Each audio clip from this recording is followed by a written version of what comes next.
আসসালামু আলাইকুম। আমি সানজি বলছি সানজিস ফ্যামিলি থেকে। কেমন আছেন সকলে? আশা করি সকলে ভালো আছেন, সুস্থ আছেন। আলহামদুলিল্লাহ, আল্লাহর অশেষ রহমতে আমরা সকলে বেশ ভালো আছি। তো আজকের ভিডিওটা তাদের জন্য যারা প্রকৃতি প্রেমী, যারা প্রকৃতিকে খুব ভালোবাসেন, প্রকৃতিকে কাছ থেকে উপভোগ করতে পছন্দ করেন, উপভোগ করতে পারেন, তাদের জন্য আজকের ভিডিওটা। আসলে যারা প্রকৃতি খুব বেশি একটা ভালোবাসে না, পছন্দ করে না, তেমন মানুষ পাওয়া তো দুষ্কর। তবে ওই দুষ্করের মধ্যেই যারা আছে তাদের আজকের এই ভিডিওটা ভালো লাগবে না, কারণ আজকের ভিডিওতে অনেক বেশি প্রকৃতি দেখানো হয়েছে। আমি যেহেতু বাড়িতে গিয়েছিলাম আর গিয়েছিলাম আম খাওয়ার উদ্দেশ্যেই, তো আজকের ভিডিওটা জুড়ে আম, প্রকৃতি এগুলোই থাকছে।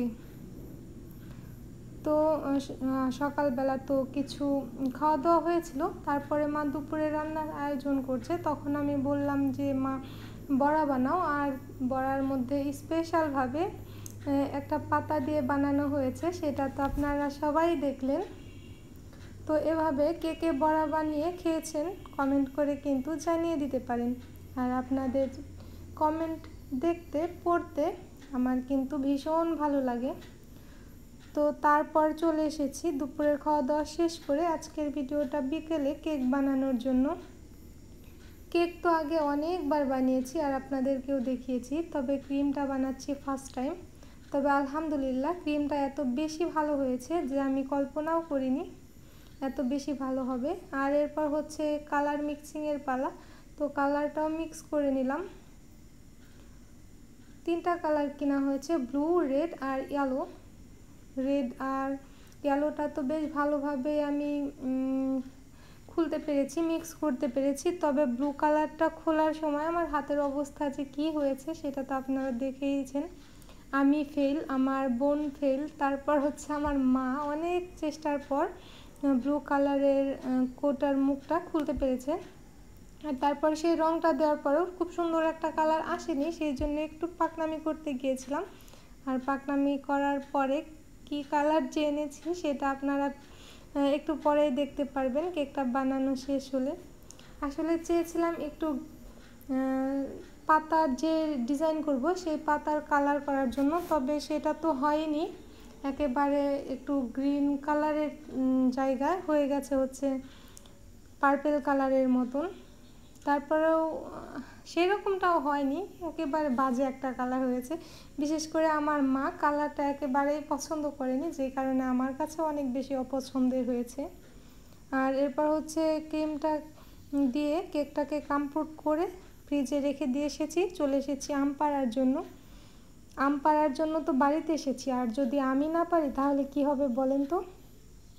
কোন উদ্দেশ্যেই আসলাম? তো এখানে হচ্ছে অনেক আম পাড়া হয়েছে। আমরা আর আম কি পারবো, পাখি হচ্ছে আমাদের আম পেড়ে খাওয়াচ্ছে। দেখেন তলাটা পুরো ভরে গেছে পাখিতে আম খেয়ে খেয়ে, তারপর ফেলে রেখেছে। আর এটা হচ্ছে আমাদের নতুন গাছ, এই গাছে নতুন কিছু আম এসেছে। আর আলহামদুলিল্লাহ আমের সাইজগুলো যে এত সুন্দর, আর আমগুলো খেতেও মাশাআল্লাহ অনেক ভালো। কাঁচা আমগুলো খেতেও বেশ মিষ্টি মিষ্টি, অত বেশি টক না। আর এই আমটা দিয়ে হচ্ছে আচার বানাবো, সেই জন্য আমটা ছিঁড়ে নিচ্ছি। এটা কিন্তু একেবারেই কাঁচা, এখনও আমের আঁশগুলো আঠিটা শক্ত হয়নি। আমাদের বাড়ির অন্যান্য যে গাছগুলো আছে সেগুলোর আম পেকে প্রায় শেষ, এখন অল্প কিছু আম রয়েছে। আর 4টা গাছ আছে যেগুলোর আম এখনও হচ্ছে বড়ই হয়নি খুব ভালোভাবে, ভেতরের আঠিটা এখনও শক্ত হয়নি। তো সেখান থেকে কয়েকটা আম আমি পেড়ে তারপর নিয়ে যাব বাড়িতে, নিয়ে সেগুলো দিয়ে আচার বানাবো। আর আমার ভিডিওর সঙ্গে থাকলে নিশ্চয়ই আচার বানানোটাও দেখতে পাবেন। তো আমাদের বালতি ভর্তি হয়ে গেছে, এখন আম নিয়ে যাব। আমার মা তো নিয়ে গেল, তার সঙ্গে সঙ্গে আমার ছেলেও নিয়ে যাচ্ছে, তবে তার বালতি ভর্তি আম নয়, কয়েকটা আম দিয়ে সান্ত্বনা দিয়েছি। আর এরপর হচ্ছে বাসায় এসে কাঁচা পাকা আম দিয়ে মিলিয়ে তারপর হচ্ছে মাখিয়ে নিচ্ছি। এভাবে কাঁচা পাকা আম মিলিয়ে মাখিয়ে নিলে আমার কিন্তু খেতে খুব ভালো লাগে। আর আপনারাও চাইলে এভাবে মাখিয়ে খেতে পারেন। তো খাওয়া দাওয়া শেষ, কাজকর্মও কিছুটা করা হয়েছে, আর সেই কাজের নমুনাটাই আপনাদের এখন দেখাচ্ছি। দেখেন কি হয়েছে আমার কেক। প্রথমবার নিজেই কেক বানিয়ে, ক্রিম বানিয়ে, তারপরে ক্রিমে কালার করে এভাবে কেকটা ডেকোরেশন করা হয়েছে। আমি এর আগে যতগুলো কেক ডেকোরেশন করেছি তার মধ্যে এটার মধ্যে আমি একটু বেশি সুন্দর করার চেষ্টা করেছি, তবে এটাই আমার মনে হচ্ছে সবচেয়ে বেশি বাজে হয়েছে। আপনারা কিন্তু কমেন্ট করে জানাবেন আপনাদের কাছে কেমন লেগেছে। আসলে আপনাদের কাছে কি জানতে চাইবো, আমার কাছেই ভালো লাগেনি, আমার পরিবারের কারো কাছে এই কেকটা খুব একটা ভালো লাগেনি। এটা হচ্ছে আমার এক আত্মীয় খেতে চেয়েছিল, আসলে খাবো এভাবে বলেনি, একটু কথার মধ্যে কিছুটা আশ্বাস দিয়েছিল, মানে আমার হাতের কেক খেতে চায়, আর তাই হচ্ছে আমি কেকটা বানিয়ে তাদের জন্য নিয়ে যাচ্ছি। আসলে আমার মনে হয় কাউকে খাওয়াতে চাইলে তারও একটা ভালো রিজিকের ব্যাপার আছে। আসলে এটাকে আমি বেশি ভালো করতে চেয়েছি, তবে বেশি একটা ভালো হয়নি। তো কেকটা নিয়ে গিয়েছিলাম, তারা কিন্তু খেয়ে আলহামদুলিল্লাহ ভালো বলেছে, টেস্টটা ভালো আসতো, তবে উপরের ডিজাইনটা, কালারটা খুব একটা ভালো আসেনি। আর যেই ফুড কালার দিয়ে আমি কালার করেছি সেগুলো দেওয়ার পরে ক্রিমটা একটু গলে গলে যাচ্ছিলো, যেই কারণে হচ্ছে ডিজাইনটা আরও একটু খারাপ লাগছিল। আর কেকটা যেহেতু অনেক বেশি দূরে নিয়ে যাওয়া হয়েছিল সেই কারণে আরও গলে গেছে, গরমের সময় বুঝতেই পারছেন। তো খাওয়া দাওয়া অনেক হলো, এখন একটু ঈদ শপিং দেখানো যাক। এটা হচ্ছে বাবার বাড়ি থেকে দেওয়া আমাদের ঈদ শপিং, এখন আপনাদের সাথে শেয়ার করছি। প্রথমে হচ্ছে 3 পিসটা দেখাচ্ছি। গত ঈদে আপনাদের কয়েকটা 3 পিস দেখিয়েছি, সে ধরনেরই এই 3 পিসের সালোয়ারটা, আর সালোয়ারের নিচে একটু ডিজাইন করা, এই যে ফাঁকা অংশটা দেখতে পাচ্ছেন, এই জন্য হচ্ছে ড্রেসটা একটু বেশি আকর্ষণীয় লেগেছে। তবে গত ঈদের যে আপনাদের বাসন্তী কালারের মধ্যে একটা ড্রেস দেখিয়েছি, সেই ড্রেসটাই সেম কালারটাই আমার কাছে হচ্ছে ভালো লেগেছিল। তারপর অনেক দেখা দেখি করে, অনেক ঘোরাঘুরি করে এটা চয়েস করে আনা হয়েছে। আর এটার কোমরে হচ্ছে ইলাস্টিক দেওয়া হয়েছে, এটা রেডিমেড বানানো হয়েছিল, বাসায় এসে আর আমাকে কষ্ট করতে হয়নি। যাক বাবা, আমি তো বেঁচে গেলাম, এত ঝামেলা করতে হলো না আমাকে। আর এখন দেখাচ্ছি ড্রেসটার মেন আকর্ষণ, ওড়নাটা। এইটা দেখেই হচ্ছে ড্রেসটা নেওয়া। ওড়নাটা হচ্ছে খুব বেশি ভালো লেগেছে, সাইড দিয়ে এভাবে ডিজাইন করা, দুই সাইড দিয়ে একইভাবে ডিজাইন করা, আর মাঝখানে জায়গায় জায়গায় এভাবে রাউন্ড শেপ করে মাঝখানের যে নেট অংশটার কাপড় থাকবে সেই কাপড়টা কেটে নেওয়া হয়েছে। এখন দেখছি এই ধরনের ড্রেসগুলো একটু বেশি ভালো লাগছে, এটা এভাবে হাতে থাকলে বেশ ভালোই লাগবে। আর হ্যাঁ, আরও একটা কথা, আমি কিন্তু বিকেলবেলা হাতে মেহেদি দিয়েছি, এটা হচ্ছে আমাদের গাছের পাতা মেহেদি, সেগুলো বেটে তারপর নিয়েছি। কালারটা কেমন হয়েছে অবশ্যই কিন্তু জানাবেন। তো ওড়নাটা তো বেশি সুন্দর ছিল, তাই বেশি সময় ধরে দেখালাম। চলুন এবার দেখানো যাক জামাটা। এই যে গলার ডিজাইনটা দেখতে পাচ্ছেন, এই গলার ডিজাইনটার একটা গল্প আছে, যদি শুনতে চান তাহলে বলি। আমি যখন ক্লাস 10-এ পড়ি তখন হচ্ছে এই ডিজাইনের গলা আমরা ফ্রেন্ডরা সবাই মিলে বানাতে চেয়েছিলাম। তো সবাই বানিয়েছে, আমিই বানাতে পারিনি, কারণ হচ্ছে আমি তখন নতুন দর্জি কাজ শিখেছিলাম, যে কারণে আমি এভাবে ডিজাইনটা করতে পারিনি। তবে জামা কিন্তু সেমই হয়েছিল, কিন্তু গলার ডিজাইনটা একটু ভিন্ন হয়েছিল। তারপরেও চলেছে, কিন্তু সেই অবস্থায় আমার জামাটা আর দৌড়ায়নি। তবে আলহামদুলিল্লাহ এখন কোনো জামা কাপড় বানালে সেটা শুধু চলেই না, দৌড়েই চলে যায়। আর নিচের ডিজাইনটাও দেখিয়ে দিলাম।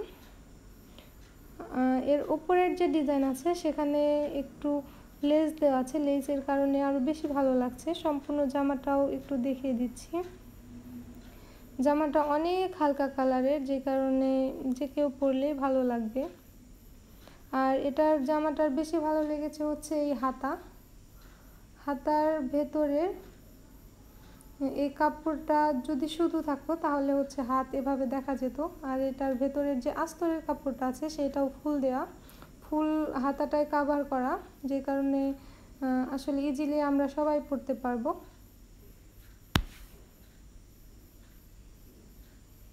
হাতার কাপড়টা অনেক দূর অবধি আসে, হাতাটাও অনেক লং, আর হাতায় হচ্ছে এভাবে লেস লাগানো সেমভাবে যেভাবে জামার সামনের অংশে নিচে লাগানো আছে। তো তো এই জামা কাপড় তো অনেক দেখলেন, এখন আমার ছেলের একটু জামা কাপড় দেখাই। তাকেও হচ্ছে মার্কেটে নিয়ে যাওয়া হয়েছিল, তবে সে কেনাকাটার সময় খুব একটা খেয়াল করেনি যে তাকে কি কিনে দেওয়া হলো কি দেওয়া হলো না, বা আমি কি কিনলাম, তার খালামণি কি কিনলো, বাবা কি কিনলো, সেগুলোর দিকে কোনো খেয়াল নেই। শুধু আছে এদিকে ছুটছে ওদিকে ছুটছে। তো এরপর বাসায় আসার পর দেখছে তার শুধু গেঞ্জি কেনা হয়েছে, টি শার্ট কেনা হয়েছে, তবে কোনো প্যান্ট নিইনি আমি, কারণ ওর অনেকগুলো প্যান্ট জমা হয়ে গেছে। এরপর বাসায় এসে কান্নাকাটি করছে যে তুমি আমাকে একটা প্যান্ট কিনে দিলে না কেন, এত বড় একটা প্যান্ট কিনে দিবে। আমাকে কিছু বলছে না, তবে আমার মাকে খুব বেশি ভেজাল দিচ্ছিল যে একটা প্যান্ট কিনে দিলে না কেন। মা তখন বারবার বোঝাচ্ছিল যে তোমাকে কিনে দিব, আজ দেইনি কাল দিব, তুমি তখন বললে না কেন। কিন্তু তখন খুব বেশি ভেজাল, কান্নাকাটি করে একেবারে ঘুমিয়েই গেছে। আরও একটা গেঞ্জি কেনা হয়েছিল, আর একটা টি শার্ট নেওয়া হয়েছে, সেই টি শার্টটা পরেই সে ঘুমিয়ে গেছে, সেই কারণে দেখাতে পারলাম না। আর এখন দেখাচ্ছি কি বলেন তো, এখন দেখাচ্ছি আমার জন্য কেনা একটা শাড়ি। এই শাড়িটার কালার, ডিজাইন সব মিলে আপনাদের কাছে কেমন লেগেছে সেটা কিন্তু অবশ্যই জানাবেন। আর এটা দেখানোর আগেই বললাম, কারণ এত বেশি বক বক করছি আজকে, আসলে ভালো কিছু কিনতে পারার পর না মনটা অনেক বেশি ভালো হয়ে যায়। কারণ কিছু শখ করে কেনার পরে যদি দেখা যায় যে সেটা নষ্ট, তাহলে আর ভালো লাগে না। আর যদি বাড়িতে আনার পরে সেটা আরও বেশি ভালো লাগে, তাহলে তো বুঝতেই পারছেন যে আমার মনের অবস্থা কী। তো প্রথমে দেখিয়ে দিলাম আঁচলের অংশটা।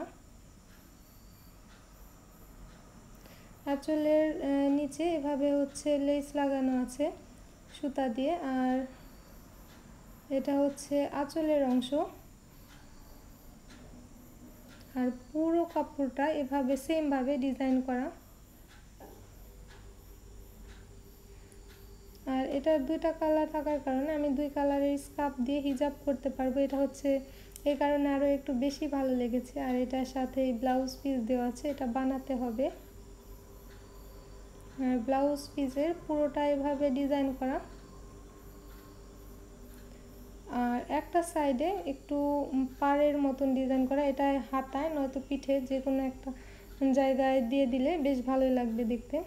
আর ছাতু খাবেন আপনারা, এখানে আমার মা হচ্ছে ছাতু বানাবে, সেই আয়োজন চলছে। আর এগুলো হচ্ছে সবগুলোই ওজন করে নেওয়া হলো, যেহেতু এখন আর বাড়ি ঢেকিতে কোটা হয়নি, এগুলো বাজার থেকে ভাঙিয়ে আনতে হবে, সেজন্য ওজন করে তারপর নিয়ে যেতে হবে। আর এখন হচ্ছে অনেক সময় ধরে এগুলো ভাজতে হবে, এগুলো একটু বেশি সময় নিয়ে আস্তে আস্তে অল্প আছে ভেজে নিতে হবে সব কিছুই। তো গম, ভুট্টা, তারপর হচ্ছে ছোলা আর চাল, এগুলো ভেজে নিতে হবে। আর চালের মধ্যে একটু লবণ আর পানি মিশিয়ে তারপর ভাজলে এটা খেতে একটু বেশি টেস্টি হয়। তো সব মিলিয়ে আজকের ভিডিওটা কেমন লাগছে কমেন্ট করে জানিয়ে দিবেন। আজকের মতো এই পর্যন্তই। সকলে ভালো থাকবেন, সুস্থ থাকবেন, আর আমাদের জন্য দোয়া করবেন। আল্লাহ হাফেজ, আসসালামু আলাইকুম।